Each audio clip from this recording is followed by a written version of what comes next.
Good evening, everyone. If you want to have a seat, if you're still standing, we have some seats up in the front. If you're shy, there's some in the back as well. Welcome to Branham High School. I'm Lindsay Schubert. I'm the principal here at Branham, and thank you all for coming out for this really important event. We have a lot of community partners here that have taken their time, and I'm so glad to see so many people that are here to hear about this really important topic. This is a personal issue for me. My mom passed away from opioid use, and the stakes are even higher now with what we're seeing in all kinds of drugs. And so with me being responsible for students every day, this has been something that has been very concerning to me with fentanyl being more and more prevalent. So thank you again for being here and taking time to learn about this. So just a couple logistical things. We do have bathrooms open. If you go out the doors right there, to the right is a women's restroom, and then around the corner is a men's. So if you need to use a restroom, that's where those are. And I'm going to now turn it over to our superintendent, Dr. Bravo.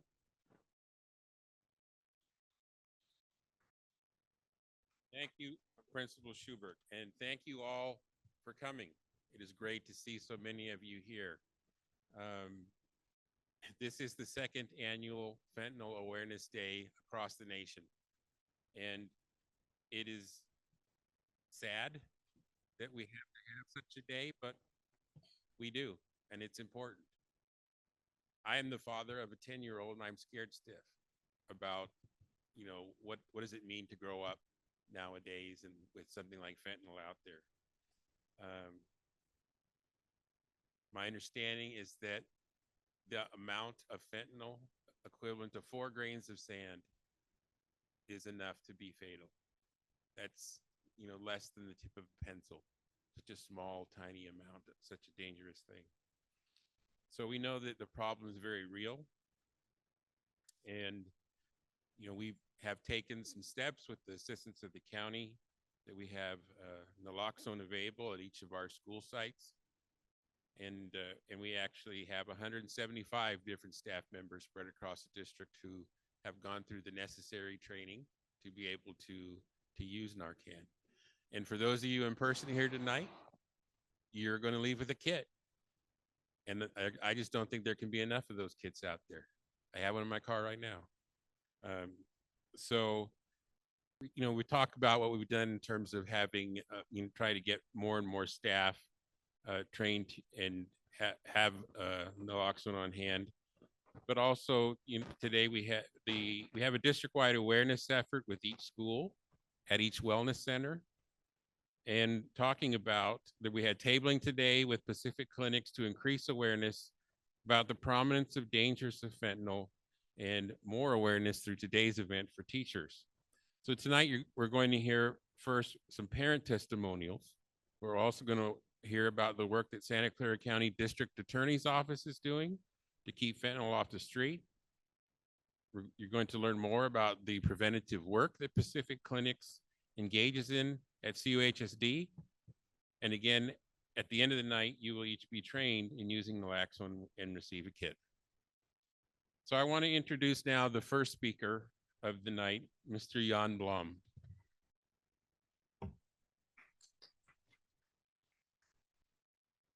Originally from Finland, Mr. Blom moved to the Bay Area in 2013 because of his work in tech. And tragically, he lost his eldest son, Linus, on July 22nd, 2020, due to fentanyl poisoning.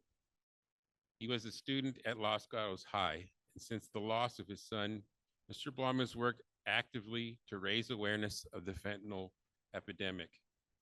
Because youth are disproportionately affected by fentanyl-laced street drugs, Jan has been working actively to raise awareness among teenagers and their parents.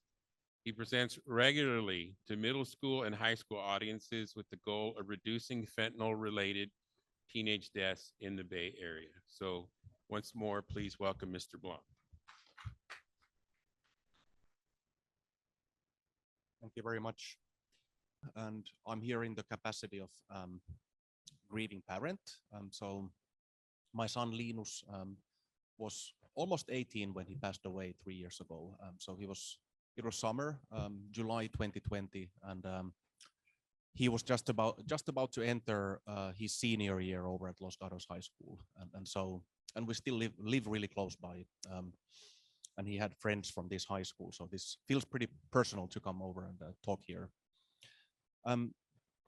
Linus was a great sort of a smart, quick-witted, funny personality. We moved around because of my job in tech, but whenever we would move, I mean, he would typically make a lot of friends. He was really curious and brave as well. When we moved to the United States in 2014, so Linus started to wrestle, and that's the reason why we ended up transferring him over to Los Gatos High School because they had a great wrestling team over there. He also did feel the academic pressure, and so there's a lot of expectations towards our kids in this day and age, and so that pressure was sort of building up. And what initially started out as experimenting of different drugs in high school parties, really in his final year, he actually developed addiction problem.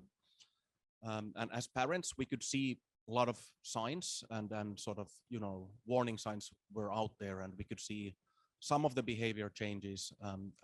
Of course, as somebody who may have an addiction issue, so he would also deny the problem. But of course, we tried to help him as best as we could. July 22nd is the day that we will never actually forget. So that's when we actually went to see why Linus is not awake. So I went to his room and discovered that he didn't show any signs of life. And of course, we panicked. We called the 911 and they came over in, I don't know, 5 minutes or something. And the rest of the events of that day are hazy. I don't remember much. It's a day that we'll never forget. My wife and the 2 surviving kids. Linus was the oldest one. But the police did tell me that they suspected Linus had actually taken a pill that had a little portion of fentanyl. And at that point in 2020, I hadn't really heard about fentanyl. I knew it was a drug that's probably used in medical context, but I was really surprised to hear, why do they suspect something like fentanyl? And what sort of happened in the ensuing couple of months is that we actually learned about, how did he acquire this pill? He'd actually used Snapchat, and the dealer that he'd actually found on Snapchat was able to bring the pills that he thought were Percocets, just to within a block or 2 of our house, and that's where they met. And then he had actually taken a pill that he thought was Percocet, but it contained a lethal dose of fentanyl. And it's really been a grief journey since then.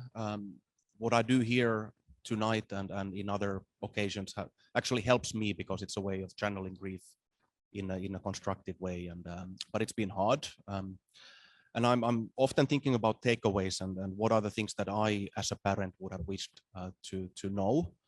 2020 was a really bad year to be having a bad year, but I would say it's still a really bad year if your kids are struggling or if you see, any signs that they may be, struggling with substance abuse. So we're not out of the clear. We're not out in the clear yet, and I think the fentanyl is clearly here because it's a great business proposition for cartels and other bad actors that are actually trying to, manufacture these fake items that are being sold to youth, young adults, and generally the whole society. So a couple of the takeaways that I, as a parent, would like to share with you tonight is awareness is really the key. So of course we know that on the law enforcement side and what the government is trying to do is they are actually trying to also affect the supply side, and Ed Liang will share more about that soon tonight. But as a parent and as somebody who's taking care of their kids, a caregiver, we also need to think about awareness. And as parents, as caregivers, we need to be aware of the challenges that our kids are, faced today as they try to have their, enjoy their teenage years and be like normal youth would be. But just awareness of the issue, and you learn more tonight about what the issue is and like what is the heart of the matter. The second piece is just communication lines, open communication lines between you and your kids. It's super important. It's something that I mean, we have 2 remaining kids, and I still find it very hard to communicate in the right way. And there are a lot of resources available for if you wanted to learn how to communicate, how to talk about this problem with your child. And I'm sure some of these will be shared tonight as well. So just thinking about how do you kind of open up a line of communication and talk about what minefield it has become, in this day and age. The other thing is just, being aware of these signs and trusting your instincts. With us, I mean, we saw these flags and we started to provide support for our son Linus, but he would also deny it, probably because he was actually suffering from addiction issues. And so as a parent, you just need to trust your instincts and do what you can when you see these warning signs. And so try to act before it's too late. And the final takeaway is just being aware of what happens in social media and different sort of digital tools and platforms where our kids are spending so much time in this time. So that's the place where they could easily be encountered, or that's where the bad actors try to actually reach your kids, and that's where our kids actually spend increasing amounts of time. So just being aware of like, who are they communicating with? What is it that may be happening in these digital spaces? I mean, that's really important. That's hard as well, and Linus would typically, if we try to like understand what's happening, he would not want to, open up his apps, etc. I know that's another hard topic, and teenagers want to value their privacy as well. But just being aware, trying to be aware of what's happening in that space and not just in the physical world, I think is important. So these were the takeaways, and we'll learn much more tonight, and we'll have Q&A at the end as well, where hopefully we can answer a lot of your questions. Thank you for listening.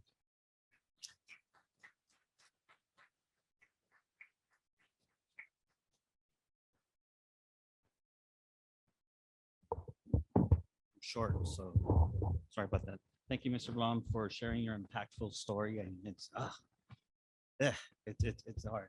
So thank you for raising awareness. It's a very important topic and issue crisis we're going through.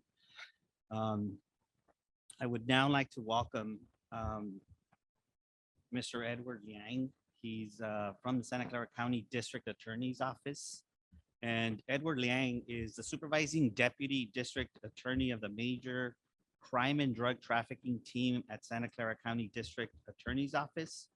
One of the priorities of his unit is targeting fentanyl traffickers. He has been with the office for over 11 years. His previous assignments include the gang unit, the violent felonies unit, and the South County office. Edward is a graduate of the University of Virginia School of Law and UC Berkeley. Please join me in welcoming Mr. Liang.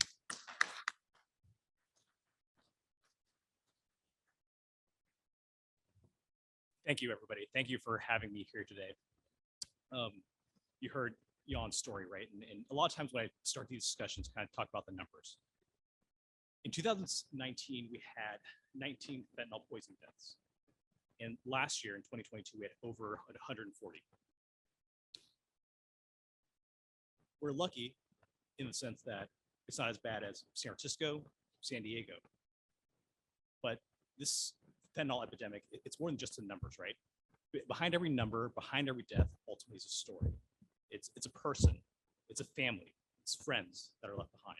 And that's why it's so important for all of us to be here today to talk about this, why it's important for the schools to have this discussion here, and why it's important for my office to ultimately do what we can to prevent any more deaths from happening.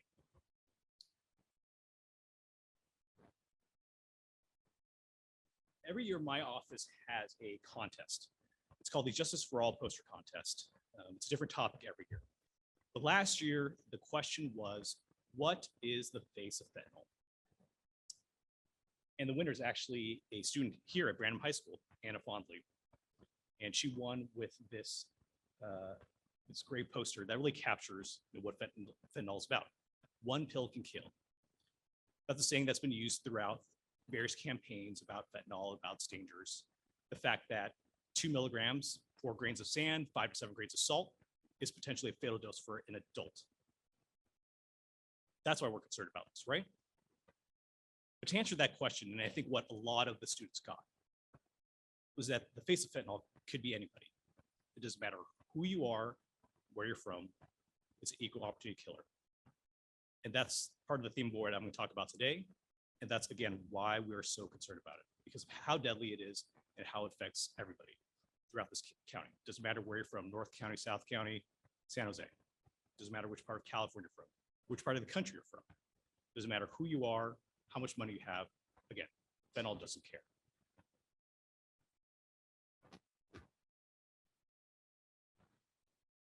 This is a story of Delilah. This is one of the faces of fentanyl. This is a 12-year-old who died from fentanyl in 2020.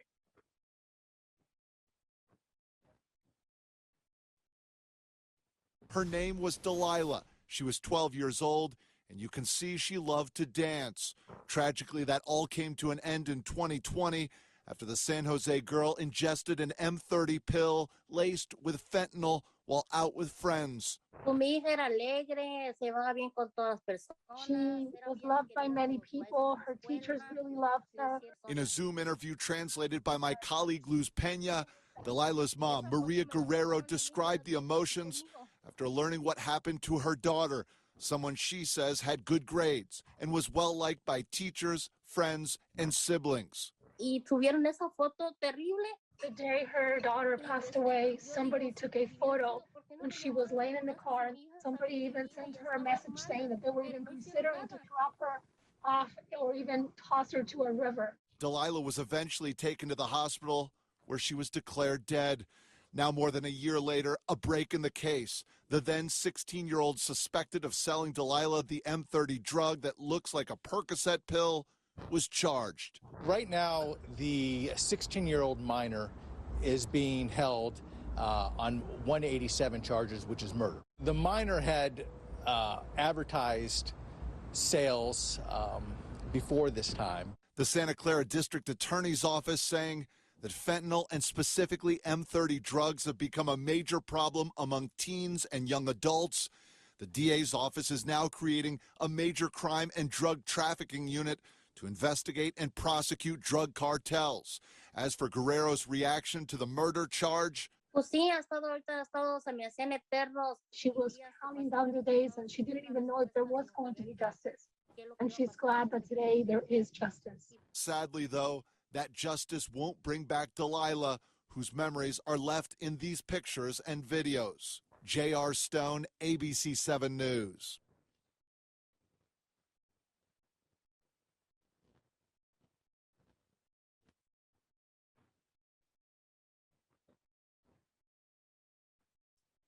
So a lot of times the message of the fact that fentanyl can affect anybody and that there are going to be people left behind, like family, friends. I think all of you as parents understand that, right? But really the message that when I give these presentations, I try to give that to is ultimately your children, right? The ones that we're really most concerned about. Teenagers, young adults, the ones that are affected quite a bit by this epidemic, as we call it here. This is a breakdown of deaths by race in our county in 2021. The point here isn't so much that any one group is affected more than the other. It's the fact that every group is affected here, right? Some more, some less, but no group escapes fentanyl.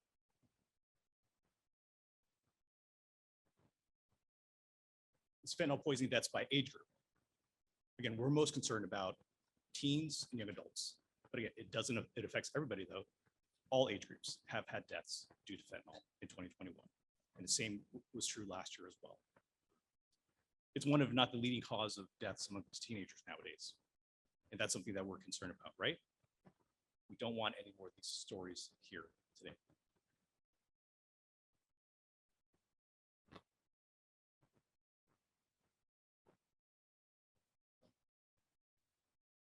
In 2021, the most number of deaths that we had was in San Jose. And San Jose has about half the population of the county itself. But on a per capita basis, it's actually only about the fourth. The highest is actually Gilroy in our South County. That's the area that has the most per capita deaths that we've seen. And again, the point is, it doesn't matter who you are, doesn't matter where you're from, doesn't matter your socioeconomic status, no jurisdiction here in our county has escaped fentanyl.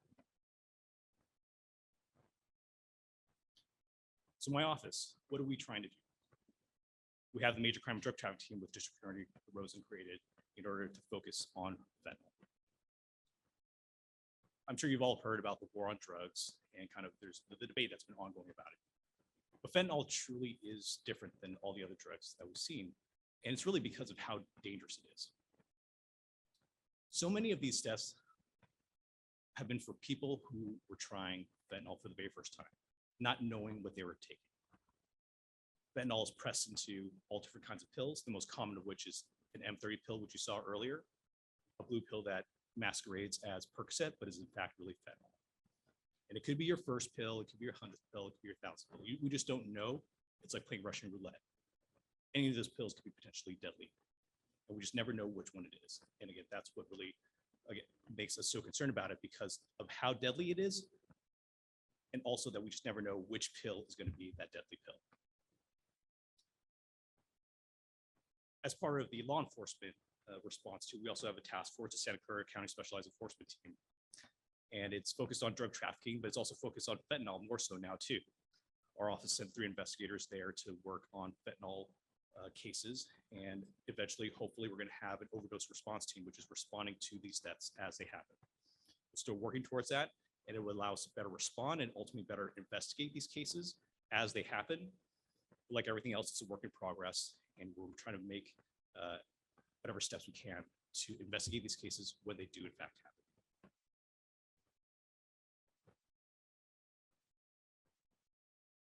This is the number of fentanyl prosecutions that we've had, and it really mirrors exactly the rise of fentanyl poisoning deaths that we had in our county. In 2017 and 2018, we only had 4 fentanyl-related prosecutions. In 2021, we had 123. In 2022, we had over 200. Partly it's because of the prevalence of fentanyl, and partly it's because of the focus on fentanyl. But the numbers show that we are prosecuting more of these cases because there are more fentanyl cases out there. And most of these cases aren't possession cases. Most of these cases are sales cases, people who are selling fentanyl to people. Whether it's pills, whether it's powders, that's the primary group that we're focused on. Fentanyl traffickers, whoever they are along the drug supply chain, whether they're out on the street or whether they're on the higher level to the actual suppliers of fentanyl.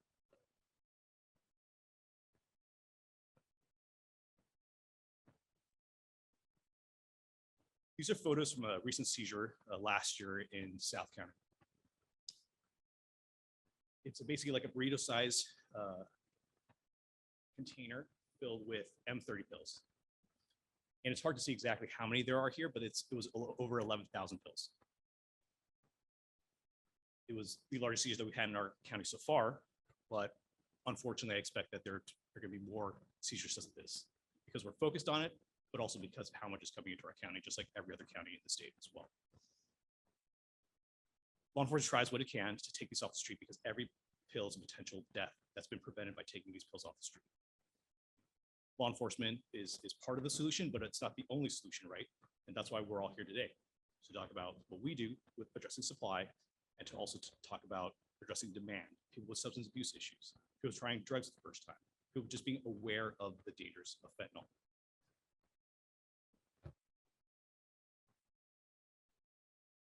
Another tool that our office has done, and hopefully eventually will be done statewide as well, it's called fentanyl advisements. Basically what it does is when somebody is being prosecuted for selling drugs, selling fentanyl more specifically, when they're convicted of that, they're told that selling fentanyl is dangerous and that they can be prosecuted for murder for that. We look at it more as an educational tool, more so than a prosecutorial tool. We're going directly to the source, the people who are selling drugs, and telling them the potential consequences of that. Because ultimately, we don't want them to do that anymore, right? That's the goal.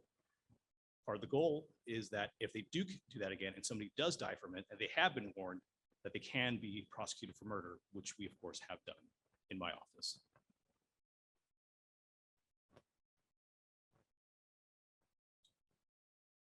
These are two recent cases that we had from December of last year. The one on the left is the third murder that we filed in our office related to fentanyl. Under the right circumstances, with the right evidence, we will charge murder in these cases. They're unfortunately few and far between. We've only had 3 so far in our county. But when there is evidence and when it's right, we will do that. But even more so, even more importantly here about what we're talking about here today and where we are at a high school. We invested a case. It's a case of a person who's selling drugs to Los Gatos high school students. And the saddest part about that case is how this case began. The case began with a 911 call in Santa Clara where the police responded to a 16-year-old who overdosed in the bathroom of a Narcotics Anonymous meeting. That was the start of the case. That led us to do more investigation, figuring out who sold this person the drugs, as well as figuring out the other people, other Los Gatos high school students this person had sold drugs to. Once we had enough evidence, we were able to charge a person, and we're currently prosecuting that person. This is one of the many cases that my office is doing in order for us to prevent as many of these deaths as we can.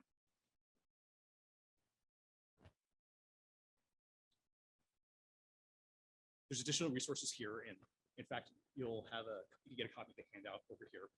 It's emoji decoded. It's from the DEA. It talks about the various emojis that are out there that are related to people, especially kids, purchasing fentanyl. There's other resources here. I think you'll probably get links to it, including our Santa Clara County Opioid Overdose Prevention Project, DA One Pill Can Kill, and in fact, today is our second annual Fentanyl Awareness Day, and then also a foundation song for Charlie. Charlie was a student at Santa Clara University who died from fentanyl poisoning in 2020, whose parents created this foundation in his honor to bring about awareness, not just here, but throughout the entire country about the dangers of fentanyl.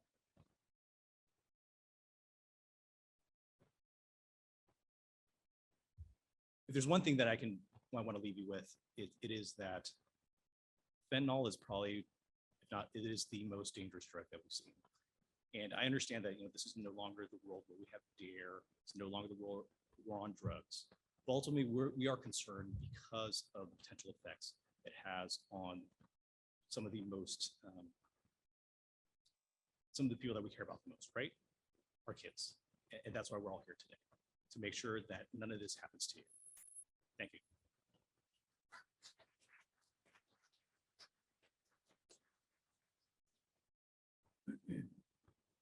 Thank you, Mr. Lang, for sharing with us the information of what the Santa Clara County is doing and prosecuting for fentanyl and moving it from our streets. So thank you for all your work.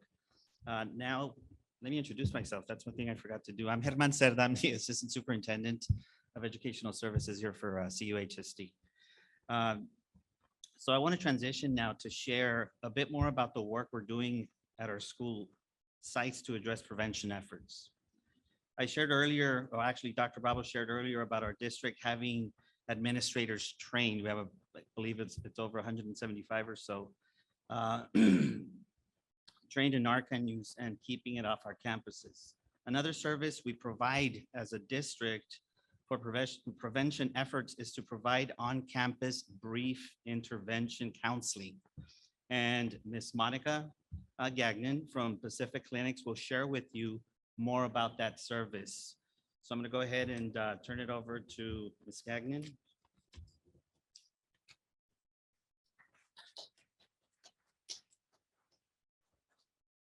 Hi, thanks for being here, everybody. This is amazing turnout, and it's so great to see all of you really wanting to learn and, become community gateway keepers by learning how to use all the things that can reverse overdoses, which you'll hear more about next. So we've been providing mental health and substance use counseling services to the Campbell High Schools for the past 13 years, thanks to El Camino Hospital giving us a grant to be here. And one of the big things we do around substance use counseling here is called brief interventions in lieu of suspension.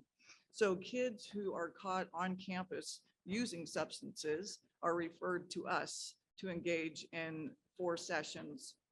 So what we do during that time is we do an initial assessment and introduction of the service, and we figure out what are the kids using, what's their most prominent use in the prior 3 months.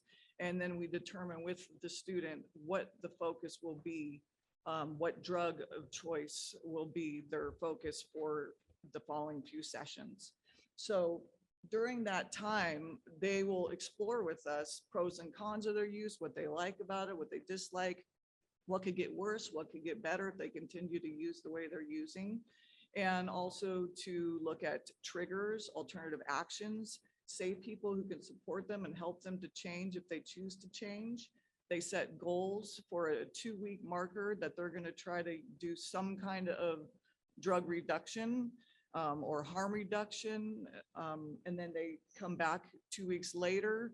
We go through more different alternative actions. We see how they're doing, come up with emergency plans, and then they set goals for another month.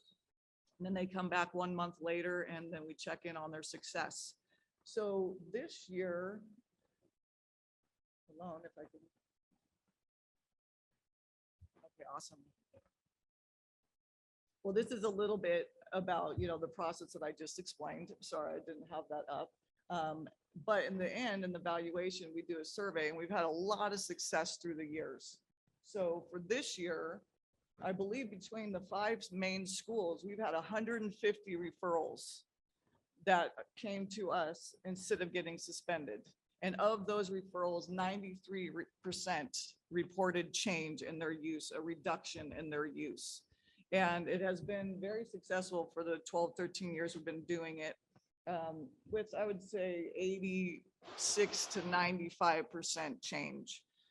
Also, kids who are not referred can also refer themselves. They can come to the wellness center, let them know that they want to talk to the counselor. They don't have to say it's for substance use. Pacific Clinics, my department, we do the mental health, like I said, and brief intervention. So it is completely confidential. When they come into our offices, nothing is shared outside of that office. Of course, if we thought they were, in immediate danger, or, there was real concerns, that would be a different situation.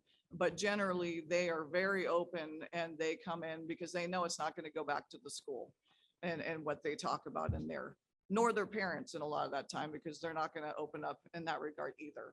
So that's what we've been doing here. We're kind of wrapping up the year, but, we'll be back here again next year. Also, if you have real concerns about your student, you can always, I'm going to stick around after this is over. We can kind of talk about how we can link you to one of the counselors, so we could at least do a pre-assessment and kind of guide you from there, what to do through the summer. So that is our overall thing. But I want to also say that a lot of times the kids, like they've also mentioned, is they're not going after the fentanyl. They're taking a pill that they think is not really going to do a lot to them. And a lot of times it's not even that they're seeking pills. They may be just out with friends, and, they had some marijuana, and they're drinking some alcohol, and their inhibitions are down, and what tells them right and wrong is down. And then someone says, hey, here's this pill. It's going to make you feel so relaxed. And they get the Xanax, or, or they get offered Coke, or whatever it may be. You have to suspect that it's gonna be in there, because you never know. It can be in all kinds of forms out there. It could be ingested, snorted. It comes in liquid form. So, if you're talking ecstasy, LSD, it doesn't matter. Just your kids have to know, always suspect fentanyl, so that they don't ingest things that they shouldn't, that would be very, very deadly and dangerous. So that is it for my part. That is what we do here. And I will stick around if you want to talk to me. Thank you, Monica.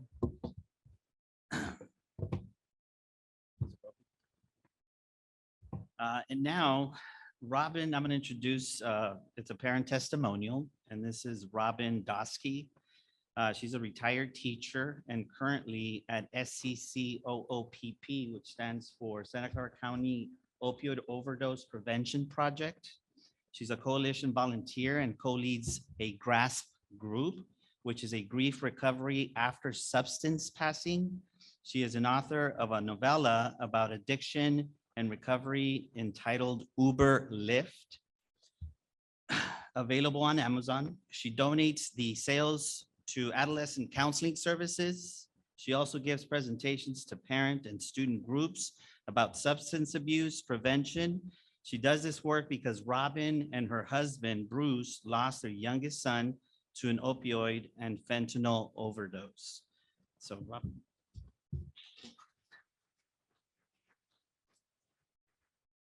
Kind of short. Can you hear me back there? This one. Thank you, Monica. I'm so glad you have a clinic. I wish to God I'd had a clinic like you have here for my son back then in those days. As we said, in 2019, our youngest son died from an opioid overdose. It was heroin laced with fentanyl, and he had an addiction to opioids. And now we call that opioid use disorder. So parents often think that addiction doesn't happen to their high-achieving children raised in a loving home. Since my son passed, I have met about 80 parents through the Scoop Coalition and the grief groups who thought the same thing. Not my child. My child won't take drugs. Well, you can read about Kyle and 40 other young people who died from opioid overdose on the website called intolightproject.org. Our son didn't die in high school, but his substance use began in high school. And as a child, he had an anxiety disorder, which worsened in adolescence, and he began self-medicating with alcohol and later drugs. He struggled with this disorder even as he graduated UC Berkeley, and he began his career. Your picture of him is on the table. That's Kyle Dosky. Thank you. He would work so hard on his recovery, he would relapse, and sometimes years later, but he always bounced back to recovery until the night he couldn't because the fentanyl took his life. I was a teacher in Palo Alto Unified School District. I taught 34 years, early childhood education, special education, elementary education. As a teacher, I always told the students, mistakes are our friends. We learn from our mistakes. So please learn from my mistakes. Our enemies in this war are not just the drug dealers, but also the denial and the stigma surrounding addiction. Like cancer, this disease happens at any age, to any race, any gender, any economic level. The illicit drugs kids get today are so powerful and highly, highly addictive, laced with fentanyl causing fatal overdose. The survivors may even face addiction, opioid or other substance use disorder. SUD is a horrific, lifelong struggle. So it's best to deter that very first substance use, which can begin in adolescence. So inform yourselves about substance use and addiction. Be vigilant and prepare your teams before they might experiment with drugs. Get that Narcan kit tonight and keep it available, and jump into action if you observe any signs of substance use in your family or your teen's social circle or community. And teens, if you would like to take a pledge tonight that the only drug you will take will be the one prescribed by your very own doctor, that would be saving lives. So I say there are no safe recreational drugs.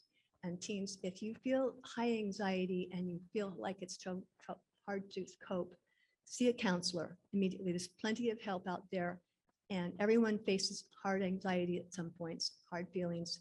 So see a counselor and get the help you need, and you do not need to take a drug for that. I wish you all a very healthy and joyful living life in a family substance-free.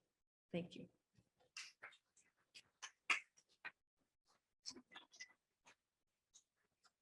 Thank you, Robin, for sharing your impactful story and the work you do with Scoop. Scoop, am I pronouncing it correctly?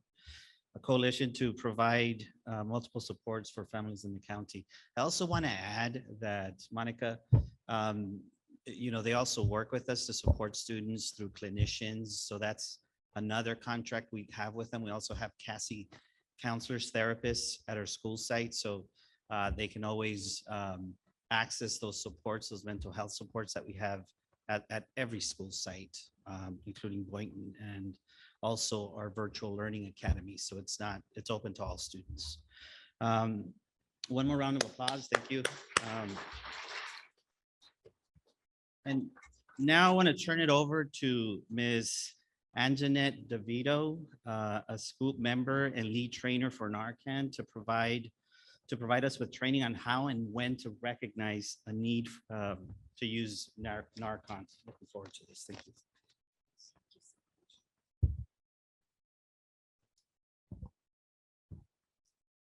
I always get the longest part of the presentation.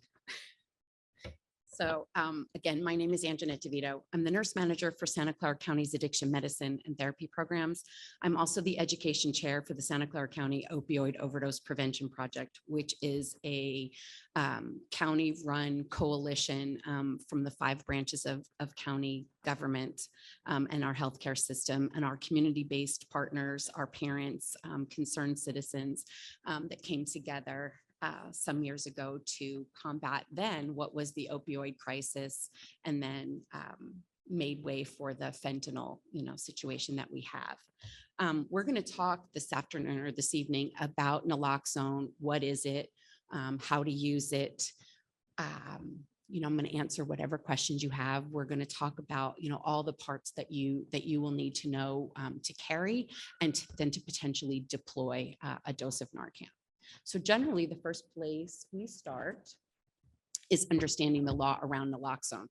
It is not on the controlled substance list or part of the Controlled Substance Act, despite the fact that you need a prescription generally for it. Okay, your doctor can write a prescription.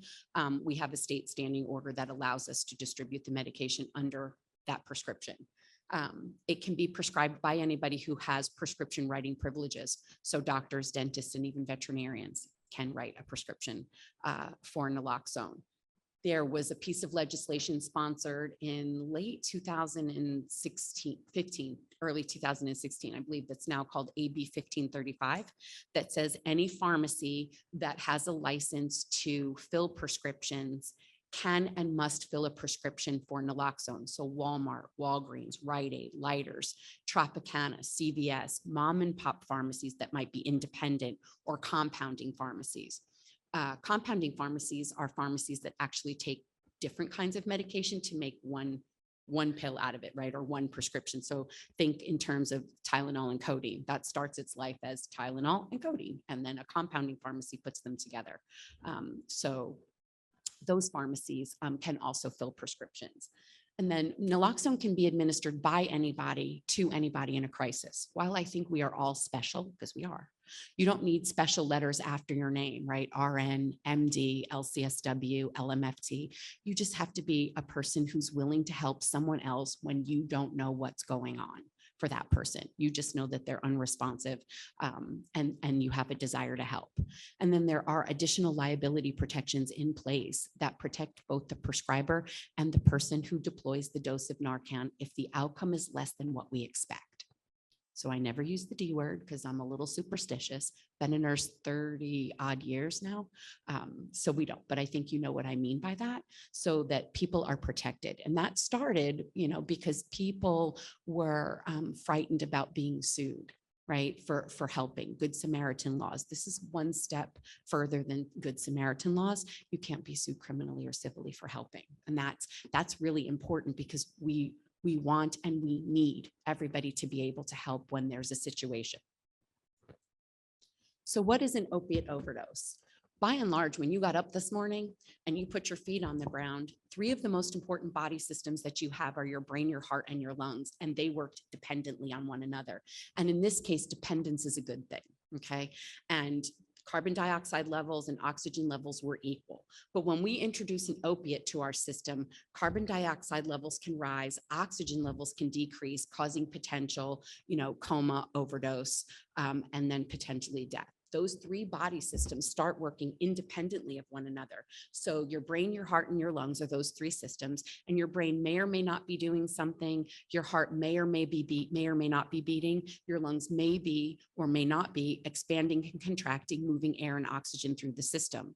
Our goal with the introduction of naloxone is to reverse that, right? We want carbon dioxide levels to come down. We want oxygen levels to increase, and we want those three body systems to come back to working together. And that's what naloxone does. This slide, there's always a joke about this slide. Those French fries looking up on your screen, because I haven't had dinner yet. Those are your opiate receptors, okay? And you have three kinds, mu, delta, and kappa. These happen to be mu receptors. They receive everything pain management related or pain medicine related that goes inside. So it's like a cup, right? And when we introduce an opiate, that opiate represented by the green P on the screen sits inside that receptor. The receptor takes in the medicine, absorbs it, and sends it out to wherever you're experiencing pain. Now, when we introduce naloxone, represented by the blue raspberry on the screen, it has a stronger affinity to the receptor than the opiate. So it literally kicks it off. The receptor flips itself over, and now the receptor is only absorbing the naloxone. It no longer is absorbing the opiate, and the opiate just gets free floated through the body. It gets metabolized and sent out so that it can't do any more harm. Okay? And that's its mechanism of action. So who is at risk of overdose, why and where? Well, Ed Liang mentioned that, addiction, substance use disorder, fentanyl poisonings don't care where you live. They don't. Doesn't matter if you drive a Range Rover or a Toyota Prius. Doesn't matter if you live in the rural areas of Gilroy or a densely, populated city like San Jose. It doesn't matter if, what race or ethnicity that you're part of. It affects each of us equally, okay? The people that are at risk, obviously, are all of us. It starts with our elderly. If you have an elderly family member who gets help putting their medications in those pill organizers, and maybe you do that for your elderly family members or, caregivers. Oftentimes what happens is they see it, they take the first dose, they go on about their day, they come back to it and they think, oh, I forgot. So they take the next day's dose, potentially putting them at risk for overdose, unintentionally putting themselves at risk for overdose, okay? Pain control. So we know that pain management is a very fine line. What is easily managed with one pill by prescription, right, can easily get out of control and now takes 2 or 3 pills to put it back in line. So what works at 1 now needs 2 or now needs 3, and that puts people at risk. Our young people who are experimenting, okay? Experimentation is part of what happens for our young people. And where are they experimenting? Campus. Football fields, baseball fields, bathrooms, right? We've gotten a lot of reports this school year about overdoses that have happened in bathrooms on campuses, okay? So we have conversations about what that looks like and where do we put Narcan, and we'll talk about that in a little bit. Those who have drug dependence versus drug addiction. So drug dependence is someone who needs the medicine, right, but can go without it, versus drug addiction where they need it and they're hyper focused on it. How do I get it and where do I get it and how much is it going to cost, and that cycle of all of that. And then the opiate naive. An opiate naive person is somebody who's never taken an opiate regardless of their age. You could be 6 or 60. So we don't know how you would react when an opiate is given to you if you've never taken it before. So if you have a super sensitive system, one pill could be the thing that causes a potential overdose or poisoning for you, whereas someone else, same age, body build, body structure, that kind of thing, might need more than that. Okay, so we don't really know. Longtime drug users who have spent some time in our custody system, right? Whether it is county jail, it's a city jail, it's the prison system, or someone who spent some time in our residential drug treatment programs or in hospital, because tolerance changes.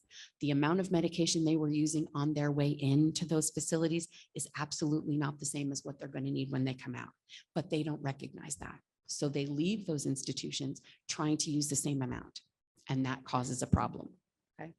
and then when we mix medications. So when you mix two medications that are respiratory depressants, it's a recipe for disaster. Whether it's illicitly acquired, right? You got it from a friend, you got it from a neighbor, you got it from your mom or dad, whatever the case may be, or it was a prescription and one doctor didn't necessarily know what the other doctor was prescribing. And that happens a lot, especially if we don't have conversations with our care team, right? So that everybody knows what's happening. Why are we at risk? Well, as I just said, we mix medications sometimes. People who use alone, people who only use illicit drugs or illegally acquired medications, those who have physical health issues. So we start the list with respiratory issues, asthma, chronic obstructive pulmonary disease or COPD. Those who have compromised immune systems due to HIV, AIDS, cancer, chemotherapy, lupus, diabetes. Those people who are malnourished, whether they're food insecure or they have a metabolic disease that alters how they digest things, right? Or how they take in food. Sometimes there are issues with colons and intestines and things like that, that alter that. Those people who are chronically dehydrated, if you have enough dental work, right, or issues with your jaw, that your taste buds are altered. So some people will have a permanent metallic taste. They oftentimes don't drink water because they can't manage the taste, right? They can't handle that. So they go for something flavored. Well, you do that enough times and you become chronically dehydrated and permanently dehydrated. That alters how medication is effective as well. Okay, those with weight loss issues, anorexia, bulimia, weight loss surgery, again, metabolic and digestive issues that can compromise and change how medication is absorbed.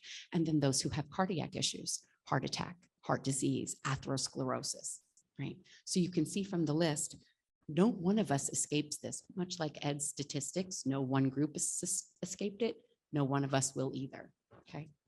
This slide, Ed also had it in his presentation, and this is the where, and this goes to, this slide was decoded by the Drug Enforcement Agency, provided to me by Ed to share with you. These are emojis that showed up on social media indicating what drug was for sale, how much it was, right? And all the things, all the information that a young person or someone using Snapchat would need in order to purchase this. So the where is social media. Snapchat, Instagram, Twitter, Twitch, all of those platforms that I'm going to know nothing about because I'm old now. Okay. So if your kid has something new on their phone, you're going to want to pay attention to whatever that is, because this slide and the information contained in this slide could very well show up in that platform as well. We had a conversation with the PTO, parent teacher group, at an elementary school, and there were some questions about, you know, cell phones and privacy and things like that. And we talk a lot about that, but I think the takeaway from that is we have to try to normalize conversations about substance use disorder, opiate use disorder, and feelings with our students, right? Whether they're your children or they're your grandchildren or nieces or nephews.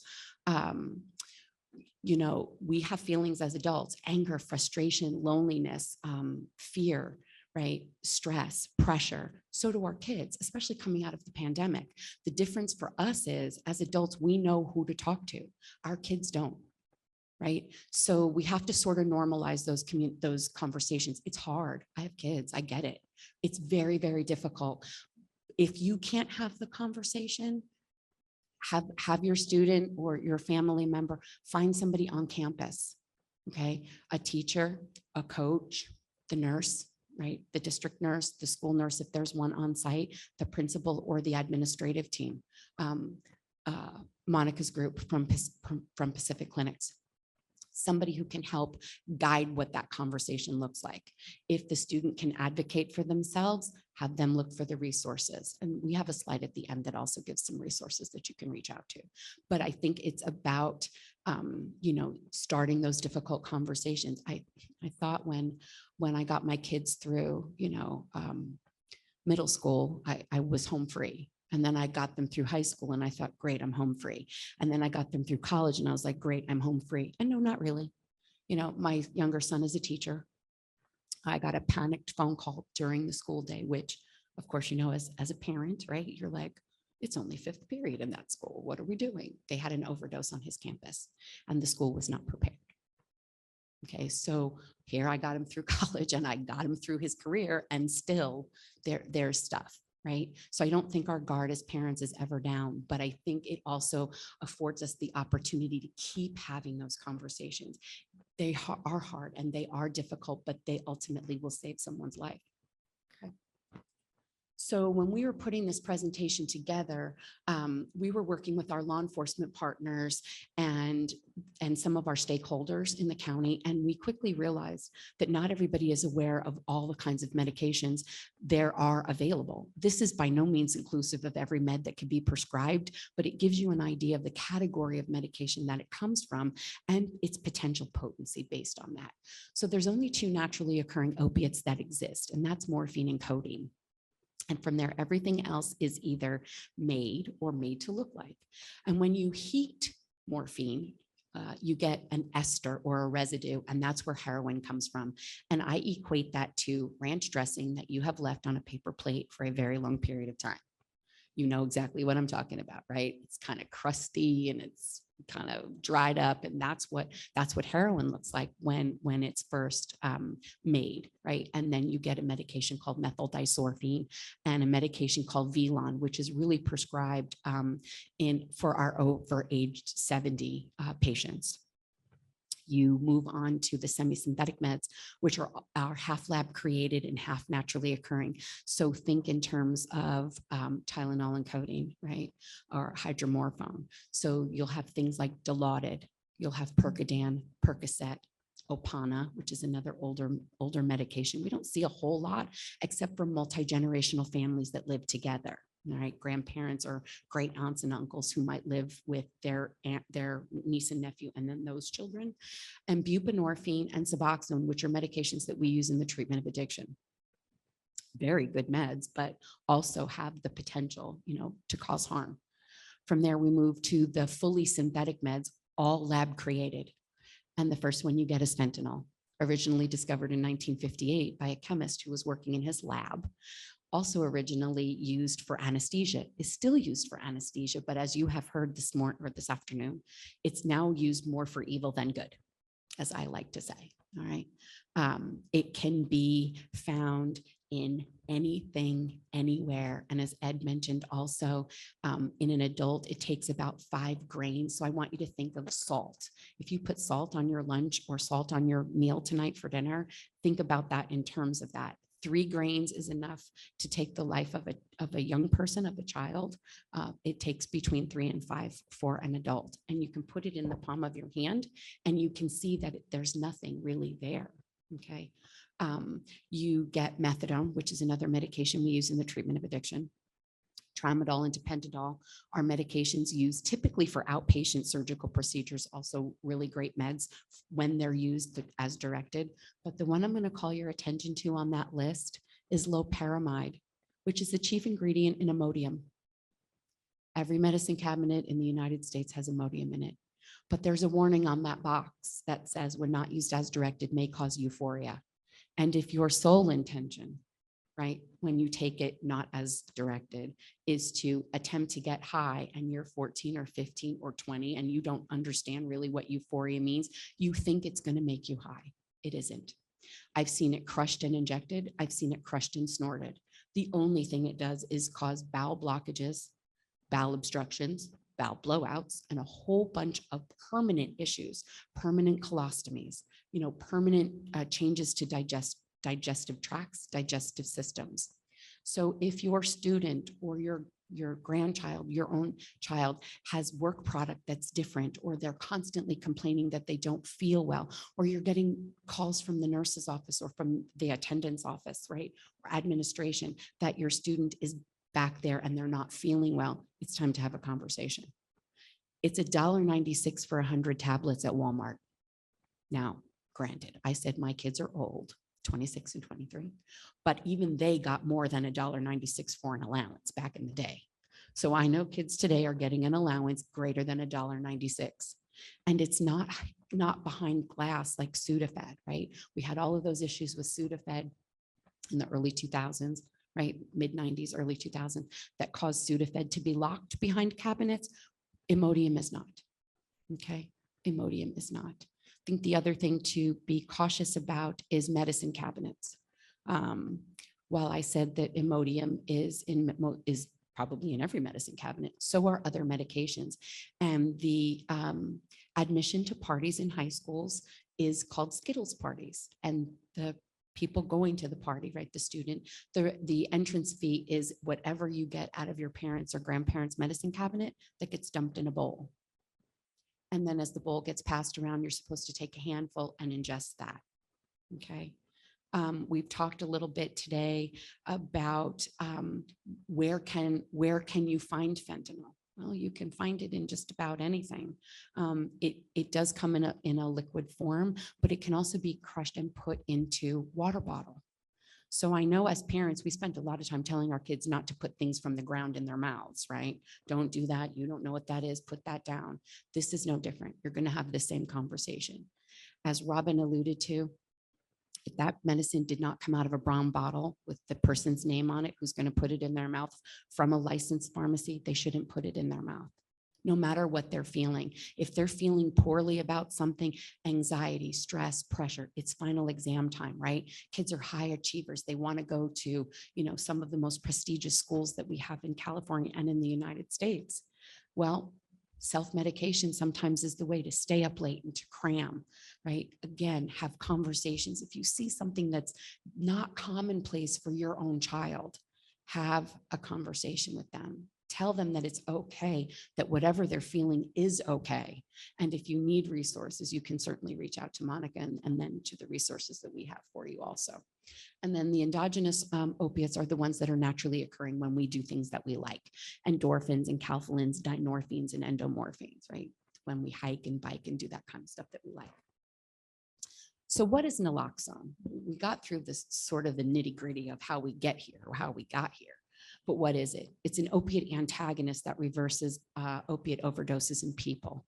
There's 4 methods of delivery: intravenous, which we leave for our EMS 911 first responders; intramuscular, which is syringe and vial, and we do not distribute because it's a lot to put that all together and drop the medication and do all of those things. Subcutaneous, like a TB test, so up under the first layer of skin, is not very effective because it takes too long to absorb. And then intranasal, which is what we distribute. It's the second easiest other than intravenous, right? Which we, as I said, we leave for our professional staff. It's short acting. It only lives in the body about 20 to 90 minutes, although you don't have to wait that long between the deployment of 2 doses. And we'll talk about what that looks like in just a minute. It causes what the manufacturer refers to as a sudden withdrawal in an opiate dependent person.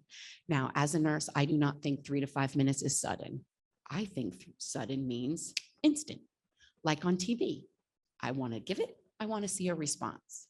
This takes 3 to 5 minutes because it has to get to the receptor and get rooted in the receptor. You'll have a few things to do, so that 3 to 5 minutes is going to go really fast, but I just want you to expect that if you're ever in a position where you have to deploy a dose, you recognize that it's not instantaneous by any means. And then the important thing to note about this medication, it does not get anybody high. It is not addicting, and it can't hurt anybody if you deploy it and there's no opiate on board. So you're going to encounter somebody right in your neighborhood, on campus, in a park. Maybe you can't go camping and you're not going to know, did they fall and hit their head? Are they having an overdose or fentanyl poisoning? Is something else going on? By giving this medication, you cannot hurt them. Oftentimes it's referred to as the CPR for the 21st century, because when we started doing CPR in the 70s, we didn't know why people weren't breathing and didn't have a heart rate. We just started CPR. This is essentially the same thing. And we're going to talk about chain of survival in just a minute, but just know that by giving it, and if there's no opiate there to bind to, you're not hurting anybody, okay? So how do we recognize an opiate overdose? By and large, most of the time, people are not responsive. They're unconscious, right? So they're not awake. They could be awake and able to track you, but they can't speak to you because their speech center has been affected. right? They're unresponsive to outside stimuli. So if you watch medical dramas and you see sternal rubs like this, they're not responsive to that. If you're tapping the bottom of someone's foot, hey, hey, hey, are you okay? Are you okay? They're not responsive to that. And that's okay. It just gives us an idea of what's happening, right? Their breathing is short, shallow, or non-existent. Their pulse, if you know how to check, radial up on the wrist, brachial is in the middle of the arm, or carotid on the jugular is right up under the jaw. You can check. The only thing you should not do is use your thumb. Your pulse is in your thumb. So you could mistakenly think they have one and it's you. It's your own, okay? So use your index finger and your middle finger. And so you know, they may not have a pulse, and that's fine. They may be what we call in medicine cyanotic or blue around the mouth, right? Or ashen colored, discolored if they're a person of color and they're dark skinned. If you're not sure, look at their fingernails. Around the fingernail is also going to be discolored blue or ashen gray. If your victim is female or wearing nail polish, gel polish, acrylic polish, look at their toenails. The skin around the toenail is going to be the same. What that's telling us is that they're not getting enough oxygen to perfuse it, to send enough oxygen to the brain, right? To keep organs functioning. Their skin could be clammy or wet to the touch. It could also be super cold, really, really cold, almost like you would think, oh, it's like winter, or really hot to the touch. Because again, we don't know how people respond to opiate medication or fentanyl or anything like that. So there's a couple of extremes, just like, you know, a side effect to the medication. You may hear a choking sound. It's called an agonal breath, and it's air that gets trapped in the back of the throat because the person does not have enough lung capacity to completely contract and expand their lung fields, moving that air and oxygen around. So it sounds like a wet bronchitis-y type of cough in the back of the throat. It just gets stuck there. They're not really breathing. So you have to, you know, act on that. They could be vomiting, and they could also have slack muscles. So if you hold up their arm or leg, expecting them to engage the muscle, when you let go, they cannot. It will just fall to the ground. And so there'll be a couple of things that you're going to do next. You're going to think CPR, shake and shout. Hey, hey, hey, are you okay? Are you okay? And you're going to do that. It's going to happen so quickly because you're going to have so much adrenaline pumping that it's going to be like, oh gosh, right? And then what I'll call your attention to here is the third bullet point, which is starting the chain of survival. You're going to call 911, even if that means you have to leave the person you are attempting to resuscitate because you left your cell phone on your desk, in your office, in the car, or somewhere else. It's okay. Those few minutes are not going to matter, right? You'll tell the dispatcher what's going on and what you think is happening. They will dispatch EMS to you. In Santa Clara County, we have a 10-minute and 59-second response time for EMS from the top of Palo Alto to the bottom of Gilroy. So essentially, no matter where you are in the county, within about 10 minutes, EMS will be on your scene to help out. And coincidentally, or I like to say ironically, that's 2 doses of Narcan 5 minutes apart. So by the time you would need anything else, you will have EMS to support you in case it's not opiate related and they need something, you know, in addition to that. You are going to deploy a dose of Narcan, right? Whether they're breathing or not. If they have a pulse and or are breathing, don't do CPR. You're going to turn them in recovery position, which is on their side with their top leg bent in a 90-degree angle and their face parallel. We want them to vomit outward. We don't want them to aspirate because we're trying to protect their airway at all costs, right? That's the name of the game here. If they don't have a pulse or they're not breathing, you're going to leave them on their back and start CPR. It's okay if you don't know it. You'll tell the dispatcher that. We're primarily focusing on just chest compressions and no rescue breathing, not only because of COVID, but because most people do not carry a one-way or a non-rebreather with them, right? Unless you're EMS or a nurse or something like that. But you will do CPR until EMS gets there to support you, okay? And then you will deploy the first dose. You'll wait the 3 to 5 minutes. And if you need to, you'll deploy a second dose as well. Okay, so it's an opiate antagonist that reverses opiate overdoses in people, right? You're gonna wait between 3 and 5 minutes, although it doesn't live in the body longer than about 90 minutes. It'll metabolize out whatever it doesn't need. And it doesn't get anyone high. It can't hurt anyone where there's no opiate, and it's not addictive. Liz has your Narcan in the back of the room, but this is essentially what your kits look like. I'm going to hold this upright so that you can at least get an idea of what it looks like.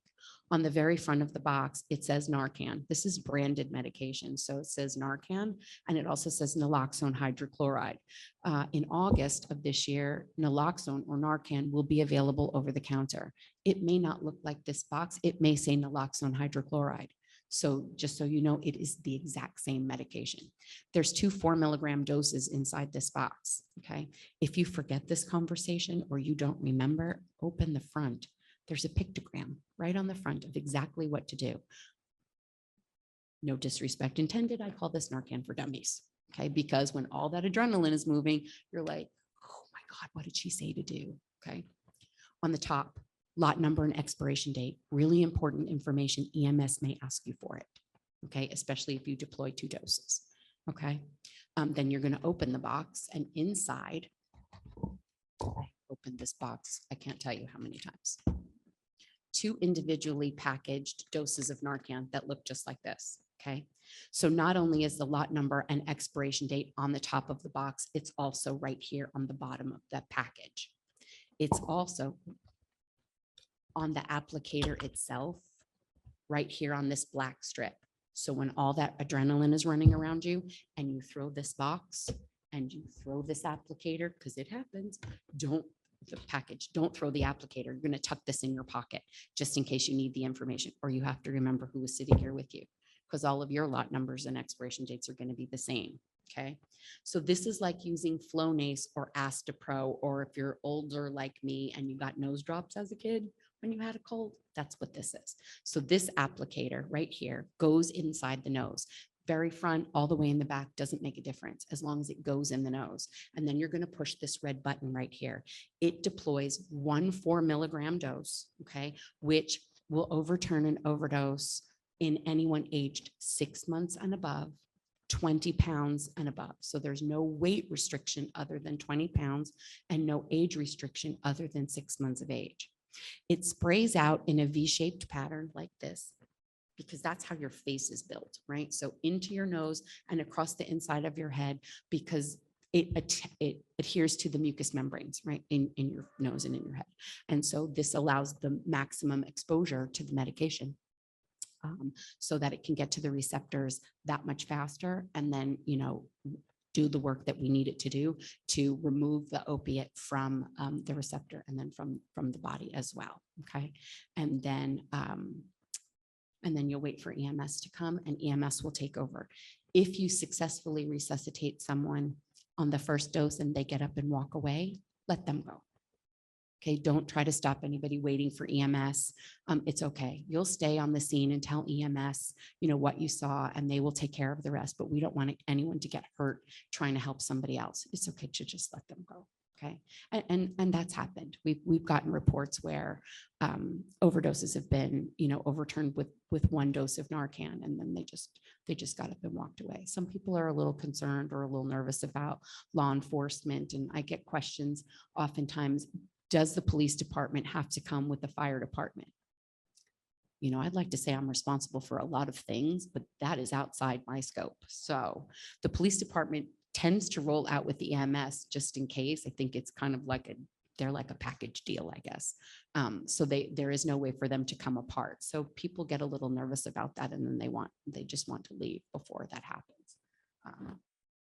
So the one bullet point I'll call your attention to on this list is the very last one. You're not going to necessarily know what's happening or what the victim of that you're trying to help has taken, but sustained release medications or medications with SR or XR in them might need a 3rd dose, right? Because they root in the receptor really, really deeply. So 2 doses is not always enough. And that's the other reason why calling 911 is really important that you do right away, because if you need the support of a 3rd dose because of something like this, then it's better that you have EMS on their way to you.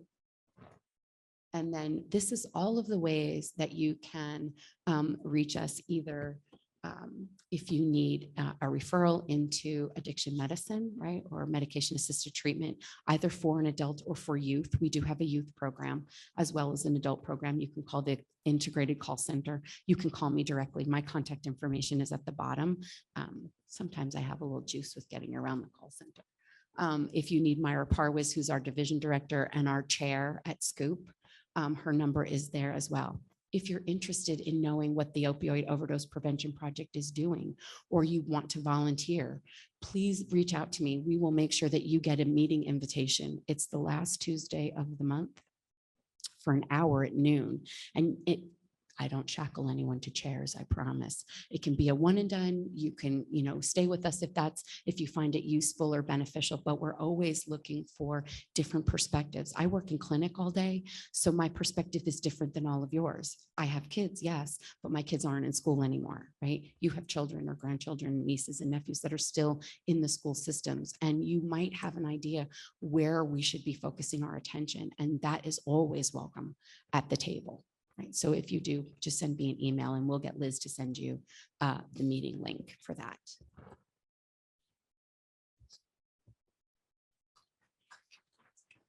Thank you so much for having me. It's always a pleasure to talk about this and educate people. So thank you.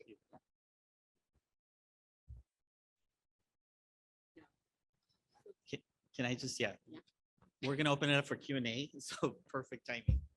So thank you. Thank you so much. No, thank you. So the question was, will the hot car hurt it? When Scoop first, started doing this, we did reach out to the manufacturer, tell them that we live in California, and they said, no, as long as it's in the center console or your glove box, not in the trunk of a sedan type car, like a Corolla or, an Altima, something like that, or the back of an SUV. So center console or your glove box, they felt like, at least according to them, that the car cabin would get cooled off enough with air conditioning and things that the medication would be, safe that way. So, other questions? Yes, sir.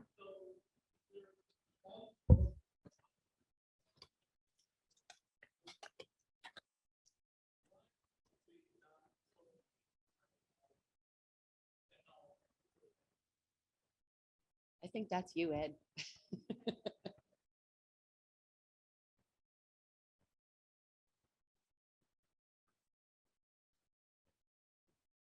So I think in general, both law enforcement and other groups have worked with social media companies on trying to resolve this issue. Part of it is that the laws are in place where social media companies are really treated more as a platform as opposed to being responsible for what is being put on there, right? This discussion isn't solely with respect to, social media being used to sell drugs. It's part of the discussion for hate speech and whatever else too, right? Unless and until there's legislation that's passed that can really change how social media companies are regulated or what is on there, what the best we can do is sort of work with them in order to get them to be able to take all this stuff down as quickly as possible. It's difficult because of how much there is out there, whether it's drugs or whatever sort of illicit material there is on social media. But that's a very common question that we get, and that's sort of the answer is that we are working with them, but at the same time, it is difficult both from a technological perspective and from a practical perspective as well. I also want to add that the presentation, we're going to post it on our website. It's actually posted on our website, so you can access it there, the information. Any other questions? Come back there. So the question was, concerns about coming into contact with fentanyl. There was this sort of concern with respect to law enforcement, but what about with their kids as well? So what I was talking about earlier was sort of the worst case scenario, which was an example that happened in San Francisco, where a 2-year-old in a park came into contact with fentanyl that somebody had left there and was given Narcan by the fire department there. I think that's a very sort of rare circumstance, and it is something that happens very often. When we talk about the circumstances with law enforcement that's happened, a lot of times it's gotten into their bloodstream with respect to open wounds, and especially during the pandemic, they've used a lot of alcohol, so it opens up their pores, things like that. it necessarily has to be ingested in order for it to actually have an effect, and it has to get into the bloodstream. And that's how it usually happens when we're talking about examples with law enforcement. But just being near it and speaking to officers who've been actually exposed to it, part of the reason why you have your skin is to protect you from, outside particles. Your nose has nasal hair, things like that to protect you, right? So it has to find its way into your bloodstream. That's what we're most concerned about. There was some discussion about whether it was part of be given out as candy last year, right? During Halloween. We didn't see that here, and I don't think there were really any examples of that. That doesn't mean it wasn't, candy containers weren't used to transport it here, which that has been the case. But in terms of the concern about, it being distributed for Halloween last year, that didn't come to pass. Out of time, I want to thank our presenters one more time, please. Another applause. And thank you all for being here. They are distributing the kits back there. So thank you and have a very good night.